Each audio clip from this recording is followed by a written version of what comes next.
അപ്പോൾ എല്ലാവർക്കും നമ്മുടെ പുതിയൊരു വീഡിയോയിലേക്ക് സ്വാഗതം. നമ്മൾ മലേഷ്യക്ക് പോയ യാത്രയെ പറ്റി പറയാനാണ് കുഞ്ഞാവയോടെ വന്നിരിക്കുന്നത്. കുഞ്ഞാവ ഇപ്പോൾ എല്ലാം നമുക്ക് പറഞ്ഞു തരുന്നതായിരിക്കും. പേടിച്ചിരിക്കുന്നവർക്ക് ഇതുവരെ ഗർജിച്ച് നടന്ന സിംഹമാണ്. അപ്പോൾ നമ്മൾ എങ്ങനെയാണ് ഈ മലേഷ്യ എന്ന സ്ഥലത്തേക്ക് എത്തിയത് എന്ന് പറയാം. എനിക്കൊന്ന് ഞാൻ ഏതോ വീഡിയോയിൽ കുറച്ച് രൂപം തന്നിട്ടുണ്ടായിരുന്നു. നമ്മൾ ഈ വീഡിയോയിൽ പറയാൻ പോകുന്നതെന്ന് പറഞ്ഞാൽ, ഒന്ന് നമ്മൾ ഈ ഒരു യാത്ര, അതായത് മലേഷ്യ എന്തിനു തിരഞ്ഞെടുത്തു, എങ്ങനെ നമ്മളിതിൽ എത്തപ്പെട്ടു, രണ്ട് ആരാണ് നമ്മളെ കൊണ്ടുപോയത്, അല്ലെങ്കിൽ നമ്മൾ എങ്ങനെയാണ്, കാരണം നമുക്ക് കേരളത്തിൽ ഇരുന്നുകൊണ്ട് അവിടെ എന്താ നടക്കുന്നത് നമുക്ക് അറിയത്തില്ല, അവിടുത്തെ സിസ്റ്റം എന്താണെന്ന് അറിയത്തില്ല. അപ്പോൾ അത് നമുക്ക് ആരാണ് അത് ഈസി ആക്കി തന്നത്, മൂന്ന് ഇതിന് എത്ര പാക്കേജ് ആവും, നാലാമത്തെ കാര്യം, ഇനിയൊരവസരം ഉണ്ടെങ്കിൽ ഇനിയൊരവസ്ഥ വന്നാൽ നമ്മൾ പോകുമോ ഇല്ലയോ, ഇങ്ങനെ കുറച്ച് കാര്യങ്ങളും പിന്നെ നമ്മളെപ്പോഴും പറയുന്ന പോലെ അന്നേരം തോന്നുന്ന ചില കാര്യങ്ങളുമാണ് നമ്മളിപ്പോൾ പറയാൻ പോകുന്നത്. അപ്പോൾ വീഡിയോ വഴി നിങ്ങൾ കുറേ പേര് സ്ഥലങ്ങൾ കണ്ടിട്ട് മലേഷ്യയുടെ പാക്കേജ് എന്നെ വിളിച്ച് ചോദിച്ചിട്ടുണ്ടായിരുന്നു. ഒത്തിരി പേര് വിളിച്ച് ചോദിച്ചിട്ടുണ്ടായിരുന്നു. കുറേ മെസ്സേജുകൾ വന്നിട്ടുണ്ട്. ഇതിൻ്റെ എങ്ങനെയാണ് ഇതിൻ്റെ എക്സ്പെൻസ് കാര്യങ്ങളും എല്ലാം കൂടെ ചോദിച്ചിട്ടുണ്ടായിരുന്നു. അപ്പോൾ ഞാൻ വെറുതെ അവിടെ വീട്ടിൽ കട്ടിലേ കിടന്നുകൊണ്ട് ഇങ്ങനെ ഫോണിൽ ഞോണ്ടിക്കൊണ്ടിരിക്കുന്ന വഴി നമ്മുടെ അന്നമ്മയില്ലേ, സമന്വയത്തിലെ അന്നമ്മയുടെ ഒരു വീഡിയോ വന്നു. അപ്പോൾ സാധാരണ അന്നമ്മ ഭക്ഷണം കഴിച്ച് കൊതിപ്പിക്കാറാണുള്ളത്. അപ്പോൾ ഈ വീഡിയോ ഞാൻ നോക്കിയപ്പോൾ ലക്ഷദ്വീപിലേക്കൊരു ട്രിപ്പ് എന്ന് പറഞ്ഞിട്ടുള്ളൊരു വീഡിയോ ആണ് കണ്ടത്. അത് കണ്ടതും ഞാൻ വാട്സപ്പിൽ ഇങ്ങനെ ഒരു മെസ്സേജ് അയച്ചു. ഇന്ന പോലെ പത്തനംതിട്ട സീതത്തോട് ഉള്ള ഒരു ആളാണ്, ദീപ്തി എന്നാണ് പേര്, അങ്ങനെ പറഞ്ഞു. എന്നിട്ട് ഞാൻ പറഞ്ഞു ഇതുപോലെ എനിക്കും ഒരു യൂട്യൂബ് ചാനൽ ഉണ്ടെന്ന് പറഞ്ഞ് അയച്ചു. അപ്പം തന്നെ അന്നമ്മ തിരിച്ച് കോൺടാക്ട് ചെയ്തിട്ട് പറഞ്ഞു, അന്നമ്മ നമ്മുടെ ചാനൽ പണ്ട് തൊട്ടേ ഫോളോ ചെയ്യുന്ന ആളാണ്. അങ്ങനെ ഞങ്ങൾ സംസാരിച്ചുകൊണ്ടിരുന്നപ്പോൾ ലക്ഷദ്വീപ് എന്ന് പറയുന്നത് ഇനി ഒക്ടോബറിലേക്ക്, ആ ഒരു സമയത്തേക്കേ ഉള്ളൂ. നമ്മൾ പ്ലാൻ ചെയ്ത് കുറച്ച് നാൾ വരെ ഇങ്ങനെ കാത്തിരിക്കുക, അല്ലെ അപ്പോഴത്തേക്ക് നമുക്ക് എന്തും ഉണ്ടാവും എന്ന് നമുക്കൊന്നും പറയാൻ പറ്റില്ല. അന്നേരം എന്നോട് അന്നമ്മ ചോദിച്ചു മറ്റന്നാൾ ഫ്രീ ആണോ എന്ന് ചോദിച്ചു. അതായത് 23-ാം തീയതിയാണ് നമ്മൾ വിളിക്കുന്നത്, 25-ാം തീയതി ഫ്രീ ആണോ എന്ന് ചോദിച്ചു. നമുക്ക് പിന്നെ നമുക്ക് മാറ്റി വെക്കാവുന്ന പണികളേ ഉള്ളൂ, നമുക്ക് വീട്ടിലെ ആൾക്കാരുണ്ട്, അതുകൊണ്ട് നമ്മളില്ലേ നമ്മുടെ കാര്യങ്ങളൊക്കെ അവർ ചെയ്തോളും. അങ്ങനെ പെട്ടെന്ന് അപ്പോൾ തന്നെ ഞാൻ ഒരു ഒറ്റ ഓട്ടം പാസ്പോർട്ട് നോക്കാം, കാരണം പാസ്പോർട്ട് എടുത്ത് വെച്ചിട്ട് കുറേ ആയി. എന്നിട്ട് ഞാൻ ആദ്യം ചോദിച്ചു, കുഞ്ഞാ നിനക്ക് പാസ്പോർട്ട് ഉണ്ടോടാ? ഉണ്ടെന്ന് പറഞ്ഞു. അപ്പോൾ അവൻ്റെ പാസ്പോർട്ട് വയനാട് ഇരിക്കുക. ഇന്ന് 23-ാം തീയതി വൈകിട്ട് പോയി, പിറ്റേന്ന് നമ്മൾ അവിടെ പോകാനിരുന്നാൽ ശരിയാവത്തില്ല, എല്ലാം കൂടെ നടക്കൂലല്ലോ. അന്നേരം തന്നെ നമ്മൾ നമ്മുടെ കണ്ണാപ്പിയുടെ ഞാൻ അച്ഛനെ വിളിച്ചു പറഞ്ഞു, മോനേടാ പാസ്പോർട്ടുമായിട്ട് നീ കയറിക്കോടാ എന്ന് പറഞ്ഞു ഇങ്ങോട്ട്. അവൻ നല്ല ഭദ്രമായിട്ട് മഴയൊക്കെ നനച്ച് കൃത്യമായിട്ട് നനഞ്ഞതിനെ നമ്മൾ ഉണക്കിയപ്പോൾ നല്ല പപ്പടം പോലത്തെ ഒരു പാസ്പോർട്ട് അവർ പ്രത്യേകം പറഞ്ഞിട്ടുണ്ടായിരുന്നു. അപ്പോൾ പാസ്പോർട്ടിനൊക്കെ ഡേറ്റും ഒക്കെ ഉണ്ട്, കാര്യങ്ങളും ഉണ്ട്. അപ്പോൾ നമ്മൾ ടിക്കറ്റ് എടുത്തു. നമ്മൾ ടിക്കറ്റ് ചാർജ് പറയാത്തതിൻ്റെ കാര്യം പറയുന്നില്ല, കാരണം എന്താ വെച്ചാൽ നമ്മൾ ലാസ്റ്റ് മൊമെന്റ് എടുക്കുന്നതും നേരത്തെ ബുക്ക് ചെയ്യുന്നതും തമ്മിൽ ഒരുപാട് വ്യത്യാസമുണ്ട്. എന്നാലും ഒരു ഏകദേശം ഞാൻ പറഞ്ഞുതരാം. അപ്പോൾ അന്നമ്മയായിട്ട് ഇങ്ങനെ സംസാരിച്ച കൂട്ടത്തിലാണ് ഞാൻ സമദ് സൈന എന്ന് പറഞ്ഞ രണ്ടുപേര്, അവർ ഭാര്യയും ഭർത്താവുമാണ്. 15 വർഷത്തിലേറെയായി അവിടെ മലേഷ്യയിൽ കോലാലംപൂരിൽ, അവിടുത്തെ മറ്റേ ജംഗ്ഷൻ ഏതാണെന്ന് എനിക്ക് അറിഞ്ഞൂടാ, പേരറിഞ്ഞൂടാ, മലേഷ്യയിലെ കോലാലംപൂരിൽ അവിടെ സെറ്റിലായിട്ടുണ്ട്. അവർക്ക് ഹോട്ടലും, അവിടെ ഹോട്ടലുണ്ട്, പിന്നെ കുറച്ച് ബിസിനസ്സും കാര്യങ്ങളൊക്കെ ആയിട്ട് അവിടെ നിൽക്കുന്നു. അവർക്ക് 3 മക്കളൊക്കെ ഉണ്ട്. അപ്പോൾ അവർ ഇങ്ങനെ അന്നമ്മ അവരെ പരിചയപ്പെട്ടതിന് ശേഷമാണ് ഇതുപോലെ ആൾക്കാരെ അന്നമ്മ മലേഷ്യക്ക് കൊണ്ടുപോകുന്നുണ്ട്. അപ്പോൾ ഈ ഒരു യാത്രയിലുടനീളം നമ്മുടെ കൂടെ അന്നമ്മയും ഉണ്ടായിരുന്നു, സമതും ഉണ്ടായിരുന്നു, സായി ഉണ്ടായിരുന്നു. അപ്പോൾ ഇതിനെപ്പറ്റി ഒന്നും ഒരു ഐഡിയ ഇല്ല. അവിടെ എന്താണോ, അവിടെ ഏത് പിന്നെ കറൻസി ആണെന്നോ, എത്ര രൂപ ചിലവാകുമെന്നോ ഒന്നും നമുക്കൊരു ഐഡിയ ഇല്ലാണ്ട് പോകുന്ന വ്യക്തികളായിരുന്നു. അപ്പോൾ ഇവരുടെ ഒരു പാക്കേജ് എന്ന് പറയുന്നത് 32,000 രൂപയാണ്. അപ്പോൾ ഈ 32,000 രൂപയിൽ എന്തൊക്കെ ഇൻക്ലൂഡ് ചെയ്യുമെന്ന് പറഞ്ഞാൽ, നമ്മുടെ അവിടെ ചെന്നിട്ടുള്ള എല്ലാ ചെലവുകളും എന്ന് പറഞ്ഞാൽ നമ്മളെ ഒരുപാട് സ്ഥലങ്ങൾ കൊണ്ട് കാണിക്കും, ഒരുപാട് സ്ഥലങ്ങൾ. അതുപോലെ നമ്മുടെ ട്വിൻ ടവർ ഉണ്ടാവും, പിന്നെന്താ വേറെ ഐലൻഡുകൾ ഉണ്ടാവും, അതെ, അവിടുത്തെ റൂളറായിട്ടുള്ള നമ്മുടെ അവിടുത്തെ രാജകൊട്ടാരം, അങ്ങനെയുള്ള പല കാര്യങ്ങളും ഉണ്ട്. അപ്പോൾ ഈ രാജകൊട്ടാരം ഒഴികെ ബാക്കി എല്ലായിടത്തും ഞങ്ങൾക്ക് കയറാൻ പറ്റി. ഇതിനെല്ലാം എൻട്രി ഫീസ് ഉണ്ട്. പിന്നെ അങ്ങോട്ടും ഇങ്ങോട്ടും ഉള്ള സാധാരണ ടൂറിന് കൊണ്ടുപോകുന്നവരെന്ന് പറഞ്ഞാൽ നമ്മളെ ഈ ടൗണിൽ തന്നെ, അല്ലെ ഒരു ഏരിയ തന്നെ തിരിച്ചും മറിച്ചും കൊണ്ട് കാണിച്ചിട്ട് വിടാറേ ഉള്ളൂ. പക്ഷെ ഇത് അതിനപ്പുറത്തേക്ക് മലേഷ്യയിലെ ഗ്രാമപ്രദേശങ്ങൾ, ഫാം, ഇങ്ങനെയുള്ള കാര്യങ്ങൾ എല്ലാം കൊണ്ട് കാണിക്കും. അവിടെ നമ്മുടെ ഫാമിൽ ഒരുപാട് കാണാനുണ്ട്, കുറേ കൃഷികളായാലും അല്ലേ, ഫാമുണ്ട്. പിന്നെ മലാക്ക സിറ്റി ഒക്കെ ഹെറിറ്റേജ് സിറ്റി ഉണ്ട്, യുനെസ്കോയുടെ വേൾഡ് ഹെറിറ്റേജ് സിറ്റിയിൽ ഉൾപ്പെട്ട മലാക്ക സിറ്റി ഉണ്ട്. പിന്നെ അങ്ങനെ പറയാനാണെങ്കിൽ കുറെ സംഭവമുണ്ട്. കാസിനോവ, നമ്മൾ റോപ്പ് വേ വഴി പോയിട്ട് ലോകത്തിലെ ഏറ്റവും വലിയ ഹോട്ടൽ, 6000 മുറിയോ എങ്ങാണ്ടുള്ള ഒരു ഹോട്ടൽ, അവിടെ കാസിനോവ ഉൾപ്പെടെ ഉണ്ട്. അതെല്ലാം കാണാം നമുക്ക്. പിന്നെ പ്രധാന കാര്യം എന്ന് പറഞ്ഞാൽ നമ്മുടെ ഈ ഒരു യാത്രയ്ക്ക് ജാതിയും മതവുമില്ല. നമ്മൾ ഒരു മോസ്ക് അല്ലെങ്കിൽ മുസ്ലിം പള്ളി കാണും, ക്രിസ്ത്യൻ പള്ളി കാണും, ചൈനീസ് ടെമ്പിൾ ഉണ്ട്, അല്ലാതെ ഹിന്ദു ടെമ്പിൾ ഉണ്ട്. എല്ലാ സംഭവങ്ങളും ഈ യാത്രയിൽ ഇൻക്ലൂഡ് ചെയ്തിട്ടുണ്ട്. പിന്നെ ഇതിനൊക്കെ പറ്റി പറയുവാണെങ്കിൽ ഇതിലൊക്കെ കുറേ ഹിസ്റ്റോറിക് കാര്യങ്ങളുണ്ട്, അതിലേക്കൊന്നും നമ്മൾ കിടക്കുന്നില്ല. അപ്പം ഈ 5 പകലും 4 രാത്രിയുമാണ് നമ്മളൊരു ഗ്രൂപ്പായിട്ടാണ് പോകുന്നത്. നമ്മളെ കൊണ്ടുപോകുന്നത് ഒരു ഗ്രൂപ്പായിട്ടാണ്. അപ്പം നമ്മുടെ ഈ ഒരു ഗ്രൂപ്പ് ഒരുമിച്ചായിരിക്കും ഈ 5 പകലും 4 രാത്രിയും ഉണ്ടാവുന്നത്. അതായത് നമ്മൾ ഇവിടുന്ന് പോയി കഴിയുമ്പോൾ മൊത്തം 14 നേരത്തെ ഫുഡ് വരും. കണക്ക് പ്രകാരം നമ്മുടെ ഫ്ലൈറ്റ് അവിടെ എത്തുന്നതും നമ്മൾ തിരിച്ചു കയറുന്നതും കണക്കാക്കി കഴിയുമ്പോൾ അങ്ങനെ ദിവസം നമ്മൾ കണക്കാക്കി വരുമ്പോൾ ഒരു 14 നേരത്തെ ഫുഡാണ് വരേണ്ടത്. അതിൽ 10 നേരത്തെ ഫുഡ് നമുക്ക് ഇവര് തരുന്നുണ്ട്. അതില് പ്രധാനമായിട്ട് പറയേണ്ടതെന്ന് പറഞ്ഞാൽ ഈ ഭക്ഷണം ഇവർ വെച്ച് തരികയാണ്. പെട്ടെന്ന് നമ്മൾ അവിടെ ചെല്ലുമ്പം എത്രയൊക്കെ ഫുഡ് എക്സ്പ്ലോർ ചെയ്യണമെന്നും പറഞ്ഞ് പോയാലും വലിയ സ്റ്റൈലിൽ നമ്മൾ അത് കഴിക്കും, ഇത് കഴിക്കും, ചൈനീസ് കഴിച്ച് നോക്കണം, തായ്വാൻ കഴിച്ച് നോക്കണം എന്നൊക്കെ പറഞ്ഞാലും എന്തൊക്കെ നമ്മൾ ടേസ്റ്റ് ചെയ്താലും നമുക്കൊരു മിസ്സിങ് ഫീൽ ചെയ്യും. ഒരു 2ാമത്തെ ദിവസമൊക്കെ ആകുമ്പോഴത്തേക്ക് നമുക്ക് കേരള ഫുഡ് കഴിച്ചേ പറ്റൂ എന്നൊരു തോന്നൽ വന്നു പോകും. അത് ആരുടെയും തെറ്റല്ല. കാരണം പല പ്രായത്തിലുള്ള ആൾക്കാരുണ്ട്, കൊളസ്ട്രോള് ഷുഗറും ഒക്കെ ഉള്ള ആൾക്കാരുണ്ട്. അപ്പോൾ സമയത്ത് കൃത്യമായി ഈ പറഞ്ഞ 10 നേരങ്ങളിലും നമ്മുടെ സമന്തിൻ്റെ ഭാര്യ സൈന നല്ലൊരു കുക്കാണ്. അവരുടെ സ്വന്തം കൈ കൊണ്ട് ഉണ്ടാക്കി തരുന്ന ഭക്ഷണമാണ് നമുക്ക് കിട്ടുന്നത്. പിന്നെ പറയാനുള്ളതെന്ന് പറഞ്ഞാൽ ഏതെങ്കിലും ഒരു അൺലിമിറ്റഡ് ഫുഡാണ്. അത് ശ്രദ്ധിക്കണം. എത്ര വേണേലും നമുക്ക് കഴിച്ചോണ്ടേ ഇരിക്കാം, നമ്മൾ കഴിച്ചോണ്ടേ ഇരിക്കുകയും ചെയ്യും. പിന്നെ ഈ 3 നേരം നമുക്ക് ഫുഡില്ല എന്നുള്ളത്, 14-ൽ 10 നേരം ഫുഡ് ഉണ്ടെന്ന് പറഞ്ഞാൽ ഈ ബാക്കി സമയങ്ങളെന്ന് പറഞ്ഞാൽ നമ്മൾ പല സ്ട്രീറ്റുകളിലും പല ഏരിയയിലും ആയിരിക്കും. നമുക്ക് അവിടുത്തെ കൾച്ചറും കാര്യങ്ങളും പഠിക്കാനും ഫുഡ് എക്സ്പ്ലോർ ചെയ്യാനും വേണ്ടിയിട്ടാണ് നമുക്ക് ആ ഒരു സമയത്ത് ഫുഡ് നമ്മുടെ സ്വന്തം ഇഷ്ടപ്രകാരം കഴിക്കുന്നത്. സ്വന്തം ഇഷ്ടപ്രകാരം കഴിക്കുക എന്ന് പറയുമ്പോൾ മറ്റൊരാൾക്ക് പേയ്മെൻറ്റ് ചെയ്യാൻ പറ്റില്ല. നമ്മുടെ ഇഷ്ടമാണ്. നമ്മൾ തന്നെ മുടക്കി നമ്മളൊരു കാര്യം ചെയ്താൽ അതിനൊരു വാല്യൂ ഉണ്ടാവും. മറ്റാരെങ്കിലും പൈസ കൊടുത്തോ ഞാൻ കഴിച്ചോളാം എന്ന് പറഞ്ഞു കഴിഞ്ഞാൽ ചിലപ്പോൾ നമുക്ക് എല്ലാം ഒന്ന് പരീക്ഷിച്ച് നോക്കണമെന്ന് തോന്നും. കാരണം എല്ലാം വില കൊടുത്ത് മേടിക്കുന്ന സാധനങ്ങളാണല്ലോ. അപ്പോൾ പിന്നെ ഉള്ളതെന്ന് പറഞ്ഞാൽ നമ്മുടെ താമസവും ഈ 32,000 വരുന്നത് തന്നെയാണ്. അപ്പോൾ ഈ പറഞ്ഞ ഫുഡ്, എല്ലായിടത്തും ഉള്ള എൻട്രി ഫീസ്, നമ്മുടെ ബസ്സിൽ നമ്മളെല്ലാവരും ഒരുമിച്ചൊരു ബസ്സിലായിരിക്കും യാത്ര ചെയ്യുന്നത്. AC ബസ്സിൽ യാത്രയുണ്ട്. അപ്പോൾ അതിനുള്ള ചെലവ്, യാത്ര അവിടെ ചെറിയ ദൂരമാണെന്ന് പറഞ്ഞാൽ നമ്മൾ ടാക്സിക്കോ എല്ലാം കയറി നമ്മളെ സ്വന്തം ഇഷ്ടപ്രകാരം പോയി അത്യാവശ്യം നല്ല പൈസ കൊടുക്കണം. അവിടുത്തെ കറൻസിക്ക് പറയുന്ന പേരാണ് റിങ്കറ്റ്. ഒരു റിങ്കറ്റ് എന്ന് പറയുമ്പോൾ 20 മുതൽ 22 രൂപ വരെ, ഇന്ത്യൻ രൂപ വരെ. ആ സമയത്ത് 22 20 അല്ലെങ്കിൽ 22 ആ ഒരു ഇങ്ങനെ വ്യത്യാസം ഉണ്ടാവും. അത്രയാണ്. അല്ല, നമുക്കിപ്പോൾ ഒരു റിങ്കറ്റ് എത്രയാണ് നിങ്ങൾ അടിച്ചു നോക്കൂ, ഒരു റിങ്കറ്റ് എത്രയാണെന്നില്ല ഞാനിപ്പോൾ എഴുതി കാണിക്കാം. താമസം എന്ന് പറയുന്നത് ഹോട്ടൽ റൂം അല്ല, ഓരോ ഫാമിലിക്കും അല്ല, ഈ 2 പേരടങ്ങുന്ന അക്കോമഡേഷനിൽ നിങ്ങൾ നമ്മുടെ തന്നെ ഒരു വീഡിയോ കണ്ടിട്ടുണ്ടാവും, അക്കോമഡേഷൻ കാണിച്ചിട്ടുണ്ട്. അപ്പാർട്ട്മെൻ്റ് ആണ്. അപ്പാർട്ട്മെൻ്റ് എന്ന് പറയുമ്പോൾ അവിടെ നമുക്ക് വാഷിംഗ് മെഷീൻ ഉണ്ട്, തുണി കഴുകി ഉണങ്ങാൻ. പിന്നെ മൈക്രോവേവ് അവനുണ്ട്. പിന്നെ കെറ്റിലുണ്ട് വെള്ളം ചൂടാക്കാൻ. ബാത്റൂമിൽ നമുക്ക് ചൂടുവെള്ളവും തണുത്ത വെള്ളവും കിട്ടും. നമ്മുടെ തുണി നമുക്ക് അയൺ ചെയ്യാൻ വേണ്ടിയിട്ട് ടേബിൾ ഉണ്ട്, അയൺ ബോക്സ് ഉണ്ട്. പിന്നെ എന്തോ AC, TV, എല്ലാ സൗകര്യവും അത്യാവശ്യം ഇരുന്ന് ആടാൻ ഒരു ഊഞ്ഞാൽ വരെ ഉണ്ടായിരുന്നു.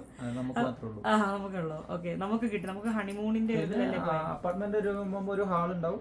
ആ ഹാളില് സോഫയും കാര്യങ്ങളൊക്കെ ഇരിക്കാനുള്ള ഇതുണ്ട്. അതായത് 2 റൂമിന് വേണ്ടിയിട്ട് ഒരു ഹാള്. അതായത് അപ്പാർട്ട്മെന്റ് എന്ന് പറഞ്ഞാൽ ചിലപ്പോൾ 2 ഫാമിലി ആയിരിക്കും. ഈ 2 പേരോ അല്ലെ എത്രയുള്ള 2 ഫാമിലി ആയിരിക്കും ഒരു അപ്പാർട്ട്മെന്റ് വരുന്നത്. അവർക്ക് കോമൺ ആയിട്ടായിരിക്കും ഈ ഹാളും കിച്ചനും വരുന്നത്. ബാത്റൂം ഒക്കെ സെപ്പറേറ്റ് അറ്റാച്ച്ഡ് ആയിട്ട് തന്നെ ഉണ്ടാവും. പിന്നത്തെ കാര്യം പറഞ്ഞാൽ നമ്മളെല്ലാവരും കൂടെ ഇരുന്നിട്ടാണ് ഭക്ഷണം കഴിക്കുന്നത്. അതാണ് അടുത്ത പ്രത്യേകത. ഇപ്പം രാത്രിയിലാണെങ്കിൽ പോലും നമ്മൾ റൂമിൽ ചെന്നിട്ട് നമ്മൾ എല്ലാവരും കൂടെ ചേർന്ന് ഒരുമിച്ചിരുന്ന് സമത് സൈന്യം കൂടെ ഉണ്ടാക്കിയ ഭക്ഷണം നമ്മൾ ചിരിച്ച് കളിച്ച് എല്ലാവരും കൂടെ ചേർന്ന്, അന്നമ്മയും കൂടെ ചേർന്നുണ്ടാക്കിയ ഫുഡായിരുന്നു ഞങ്ങൾ കഴിച്ചത്. നമ്മളെല്ലാവരും കൂടെ ഒരുമിച്ച് വർത്തമാനം. അതായത് നമ്മൾ തുടങ്ങുമ്പോൾ ഒരു പരിചയമില്ലാത്ത ആൾക്കാരാണെങ്കിൽ ഇത് കഴിയുമ്പോഴത്തേക്ക് നമ്മളൊരു കുടുംബമായിട്ട് മാറുകയാണ്. കഴിയുമ്പോഴല്ല, ഒരു നേരം കഴിയുമ്പോൾ തന്നെ നമ്മൾ കുടുംബമായിട്ട് മാറുകയാണ്. പിന്നെ ഈ താമസിക്കുന്നത് ഞങ്ങൾ താമസിച്ചെന്ന് പറഞ്ഞിട്ട്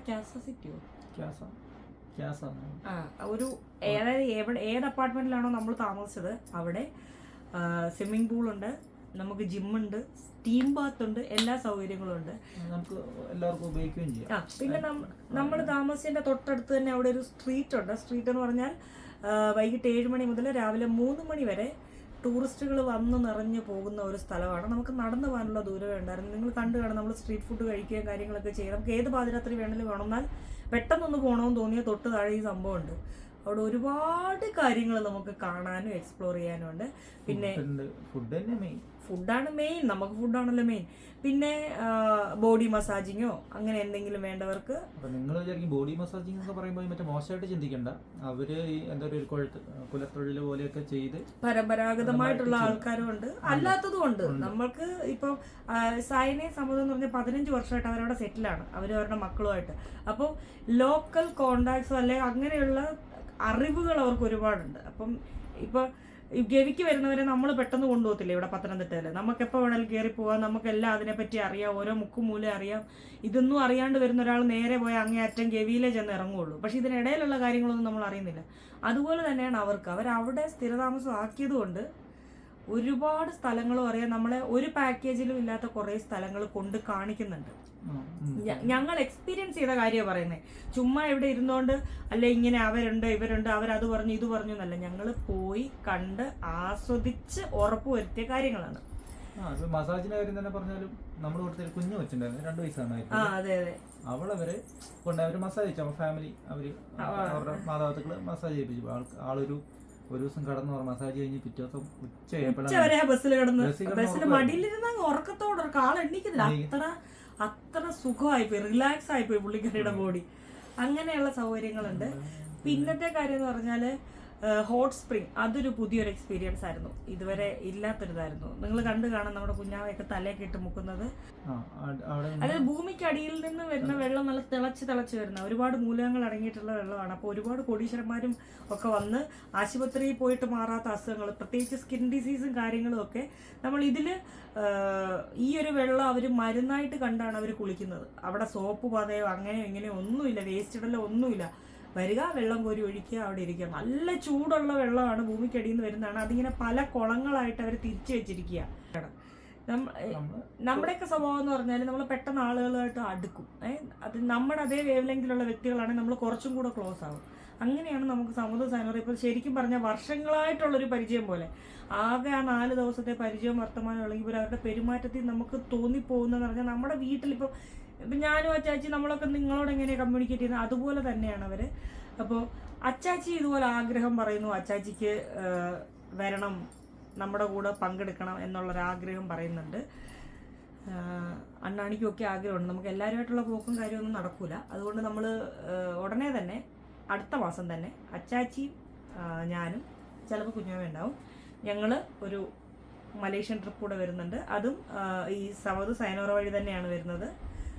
അപ്പോൾ അവരുടെ കൂടെ അപ്പം നിങ്ങൾ ആരെങ്കിലും വരാൻ ആഗ്രഹിക്കുന്നുണ്ടെങ്കിൽ ഞാൻ ഇതിൻ്റെ ഡിസ്ക്രിപ്ഷനിലും അല്ലെങ്കിൽ ഇപ്പോൾ സ്ക്രീനിലും ഇതിൻ്റെ കോൺടാക്ട് ഡീറ്റെയിൽസ് തരാം. ഫസ്റ്റ് കമൻ്റായിട്ട് കൂടെ ഞാൻ വേണേൽ പിൻ ചെയ്ത് തരാം.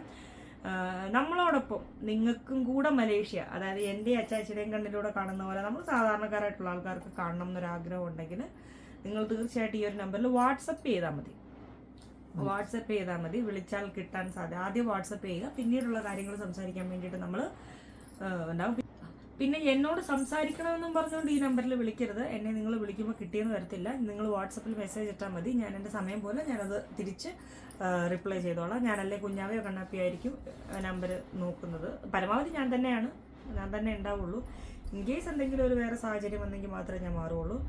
പിന്നെ ടിക്കറ്റിൻ്റെ കോസ്റ്റ് പറയുകയാണെന്ന് പറഞ്ഞാൽ നമ്മൾ കുറച്ച് നേരത്തെ ടിക്കറ്റ് ബുക്ക് ചെയ്യുന്നവർക്ക് ഏകദേശം ഒരു 20,000 അല്ലെ അതുമായി ബന്ധപ്പെട്ട് ഞാൻ ഏകദേശം മാത്രമാണ് പറയുന്നത്. ടിക്കറ്റ് റേറ്റ് നമ്മുടെ അവിടെ ചെന്നിട്ടുള്ള സമയത്തെ ബ്ലോക്ക്, അവിടെ ചെന്നുള്ള നമ്മളെല്ലാം കറക്റ്റ് ടൈമിൽ അവർ ചെയ്തു തന്നു, എല്ലാം കൃത്യമായിരുന്നു. പക്ഷെ ട്രാഫിക് ബ്ലോക്ക് അപ്രതീക്ഷിതമായി വന്നു കഴിയുമ്പോൾ നമ്മുടെ സമയം അങ്ങോട്ടോ ഇങ്ങോട്ടോ മാറും.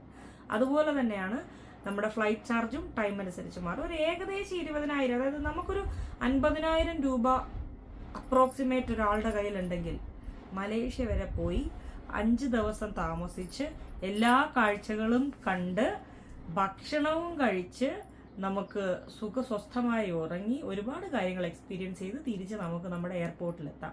അപ്പം ഞാൻ ഈ ഫ്ലൈറ്റ് ചാർജ് പറഞ്ഞാൽ അങ്ങോട്ടും ഇങ്ങോട്ടും കൂടെ ചേർത്തിട്ടാട്ടോ പറഞ്ഞേക്കുന്നത്. എന്ന് വെച്ച് ഞാൻ പറഞ്ഞു എന്ന് കരുതി 20,000 തന്നെ ആവണമെന്നില്ല. അത് 20-ൽ നിന്നും കുറച്ച് കൂടാം, കുറച്ച് കുറയാം. അത് നമ്മൾ ടിക്കറ്റ് എടുക്കുന്ന സമയം പോലെ ഇരിക്കും. പിന്നെ എയർപോർട്ടിലെത്തി നമ്മൾ എയർപോർട്ടിലേക്ക് ഇറങ്ങിക്കഴിഞ്ഞാൽ അവിടെ നിന്ന് നമ്മളൊരു മറ്റേ ഓളത്തിൻ്റെ ഒപ്പം പോകുക എന്ന് പറയുന്ന പോലെയാണ്. നമ്മളെ ഇവിടുന്ന് കൊണ്ടുപോകാൻ എയർപോർട്ടിൽ റിസീവ് ചെയ്യാൻ ആളുണ്ട്. അവിടുന്ന് കാഴ്ചകളെല്ലാം കാണിച്ച് തിരിച്ച് നമ്മളെ അതേ എയർപോർട്ടിലെത്തി നമ്മുടെ വീട്ടിൽ നമ്മൾ എത്തി എന്ന് വരെ ഉറപ്പ് തരുന്നതായിരിക്കും. ഞാൻ അനുഭവം കേട്ടോ പറഞ്ഞ അനുഭവം.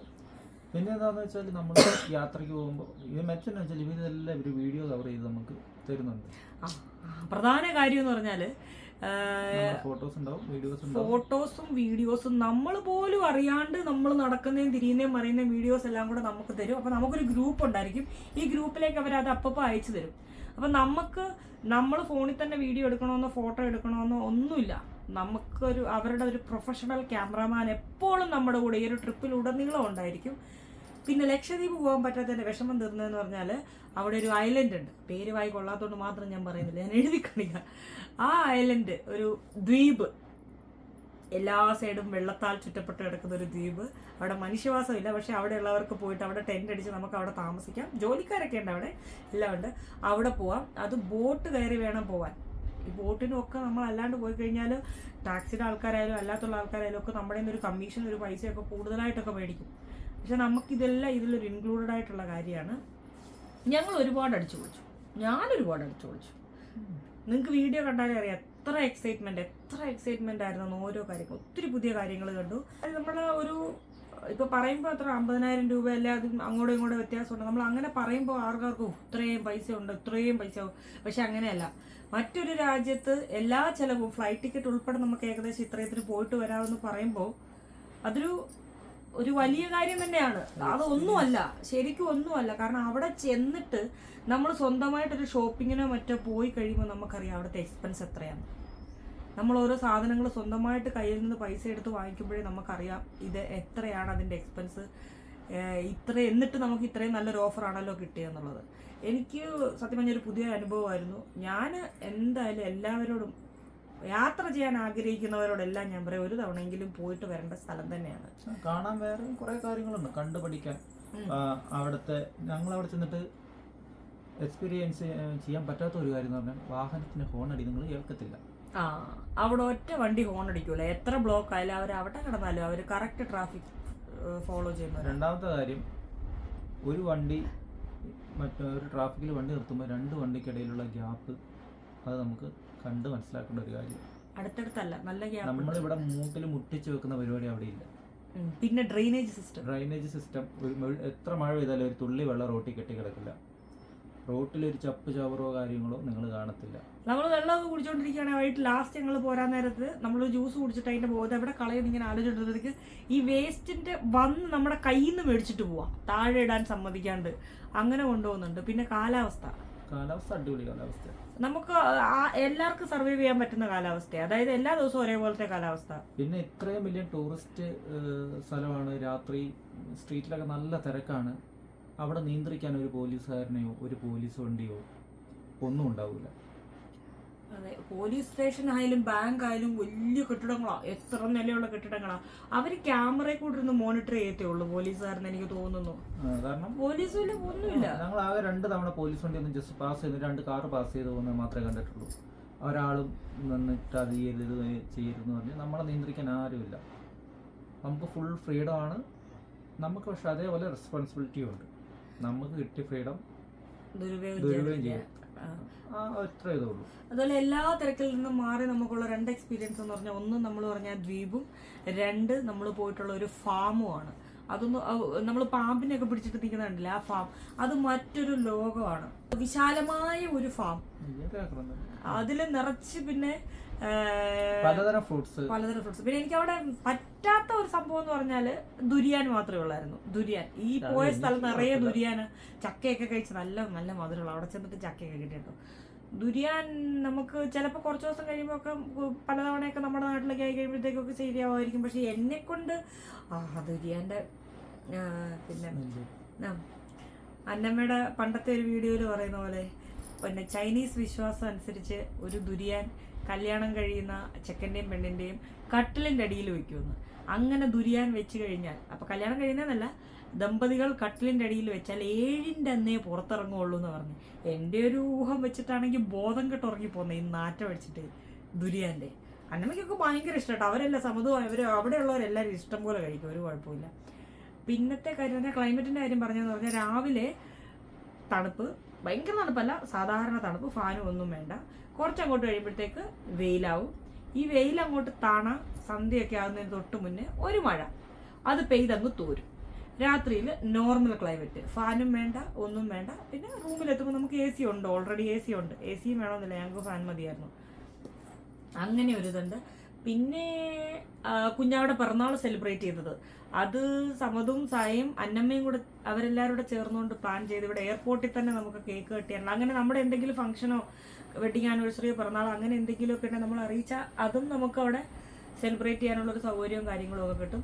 ഒരു കണക്കിന് പറഞ്ഞാൽ നമ്മളിപ്പോൾ ഇപ്പോൾ ഉദാഹരണത്തിന് ഇപ്പോൾ നമ്മൾ മറ്റൊരു രാജ്യത്തേക്ക് പോകാമെന്ന് വെച്ചു, നമ്മൾ കേരളത്തിൽ ഇരുന്നുകൊണ്ട് നമുക്കത് പ്ലാൻ ചെയ്ത് ടിക്കറ്റും എടുത്ത് നമ്മൾ അങ്ങോട്ടേക്ക് വിടുന്ന ആൾക്കാരുണ്ടാവാം. പക്ഷെ അത് വെച്ച് നോക്കുമ്പോൾ നമ്മൾ ഇവിടുന്നും എയർപോർട്ടിൽ നിന്ന് തന്നെ നമ്മളെ കൊണ്ടുപോകുന്ന ഒരു ടീമുണ്ടെങ്കിൽ അതിൽ ആളുണ്ട്.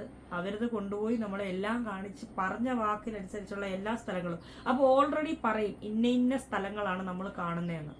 നമ്മളൊന്നും അറിയാണ്ടല്ല പോകുന്നത്. ഞാൻ നോക്കിയില്ല എന്നുള്ളത് വേറെ കാര്യം, സമയമില്ലാഞ്ഞോണ്ടാ. അല്ലെങ്കിൽ നമുക്ക് നേരത്തെ തന്നെ ലിസ്റ്റ് കിട്ടും ഇന്ന സ്ഥലങ്ങളാണ് കാണാൻ പോകുന്നതെന്ന്. നമുക്ക് വേണേൽ ഗൂഗിൾ ചെയ്ത് നോക്കാം, അല്ലാണ്ടൊക്കെ നോക്കാം. നമ്മൾ കേട്ടിട്ടുള്ള സ്ഥലങ്ങളൊക്കെ ഉണ്ടാവും. അതുപോലെ ലോകാത്ഭുതങ്ങളിലൊന്നായ ട്വിൻ ടവറിലൊക്കെ കയറണമെങ്കിൽ വലിയ എൻട്രി ഫീസും കാര്യങ്ങളൊക്കെ കൊടുക്കണം. അപ്പോൾ അതിൻ്റെ മുന്നിൽ നിന്നതിൻ്റെ അല്ലാത്തതിൻ്റെ ഒക്കെ നമ്മുടെ വീഡിയോയും ഫോട്ടോ ഒക്കെ നമ്മൾ ഓർത്തു പോകും, നമ്മൾ എപ്പോഴാണ് ഇതിനകത്ത് നിന്നതല്ലേ, എവിടെയാണ് നിന്നതെന്ന്. അതൊക്കെ ചെയ്ത് ക്യാപ്ചർ ചെയ്ത് അങ്ങനെയൊന്നും എനിക്ക് തോന്നുന്നില്ല ഒരു ടീമും നമ്മളെ കൊണ്ടുപോകുന്നവർ, മറ്റൊരു രാജ്യത്തേക്ക് കൊണ്ടുപോകുന്നവർ നമുക്ക് അങ്ങനെ ചെയ്തിരുന്നു, ക്യാമറമാനും ഒക്കെ അങ്ങനെ ഉണ്ടെന്നുള്ളത്. അപ്പം ഞങ്ങൾ എന്തായാലും അതിൻ്റെ ഡീറ്റെയിൽസ് ഇതിൻ്റെ കൂടെ കൊടുക്കാം. നിങ്ങൾ തീർച്ചയായിട്ടും, ഞാൻ പറയും തീർച്ചയായിട്ടും കണ്ടിരിക്കണം. ഇന്നല്ലെങ്കിൽ നാളെ നിങ്ങൾക്കും പോകാൻ സാധിക്കും എന്നുള്ള ഒരു ആത്മവിശ്വാസം കൂടെ കൊണ്ട് നടക്കുക. പിന്നെ യാത്രയ്ക്കുള്ളൊരവസരം കിട്ടിയാൽ 1 സെക്കൻഡ് പോലും ആലോചിക്കാതെ അപ്പം തന്നെ അതങ്ങ് ഫിക്സ് ചെയ്യുക, ബാക്കിയൊക്കെ താനേ വന്ന് ചേർന്നോളൂ. ഇപ്പം അവരവിടെ ഉള്ളതുകൊണ്ട് നമുക്കും യാത്രയ്ക്ക് ഓക്കെ എന്ന് പറഞ്ഞു, പാസ്പോർട്ട് അയച്ചു കൊടുക്കുന്നു, ഫ്ലൈറ്റ് ടിക്കറ്റ്, സകല പേപ്പർ കാര്യങ്ങൾ. നമ്മൾ പേപ്പർ വർക്കിന് ഒരു കാര്യം എയർപോർട്ടിൽ ചെല്ലുമ്പോഴേ ഒരു ഫയൽ നമ്മുടെ കയ്യിൽ തരും, നമ്മുടെ ടിക്കറ്റിന്റെ പ്രിന്റ് ഔട്ട്, അത് ഇത് അങ്ങനെയല്ല. അപ്പൊ നമ്മൾ ഈ നമ്പറിൽ കോൺടാക്ട് ചെയ്ത് കഴിഞ്ഞാൽ പോകേണ്ടതിന് പിന്നെ എന്തൊക്കെ സാധനങ്ങൾ വേണം, ഏത് ഡേറ്റിലാണ് പോകുന്നത്.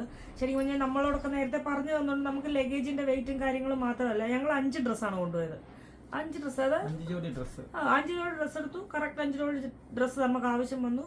പിന്നെ റൂമിൽ അങ്ങനെയുള്ള ചെറിയ മൈന്യൂട്ടായിട്ടുള്ള കാര്യങ്ങൾ പോലും നമുക്ക് പറഞ്ഞു തരും. അതുപോലെ കാസിനോയിൽ കയറണമെങ്കിൽ നമുക്ക് ഷൂസ് വേണം, ഇല്ലെങ്കിൽ അവർ കയറ്റൂല. അപ്പോൾ ഇതൊന്നും നമ്മൾ അല്ലാണ്ട് പോയി കഴിഞ്ഞാൽ ചിലപ്പോൾ നമ്മളെ ഒരു ടാക്സി ഡ്രൈവർ കൊണ്ട് അവിടെ അങ്ങ് വിടുവോ അങ്ങനെ വല്ലതും ചെയ്തിട്ട് നമ്മൾ പിന്നെ സെപ്പറേറ്റ് ടിക്കറ്റ് എടുത്ത് എൻട്രി ഫീസ് കഴിഞ്ഞിട്ട് ചെല്ലുമ്പോഴായിരിക്കും അറിയുന്നത് ഷൂസ് ഇല്ലാണ്ട് കയറ്റൂല എന്നുള്ളത്. അപ്പം ഇങ്ങനെയുള്ള കുറേ കാര്യങ്ങളൊക്കെ നമുക്ക് ഇവർക്ക് അതിനെപ്പറ്റി അറിയാവുന്നത് കൊണ്ട് അറിയാൻ പറ്റി. അപ്പോൾ ആഗ്രഹമുള്ളവർ നമുക്ക് ഒരുമിച്ച് നോക്കാം. ഓക്കെ, അപ്പോൾ ടാറ്റാ.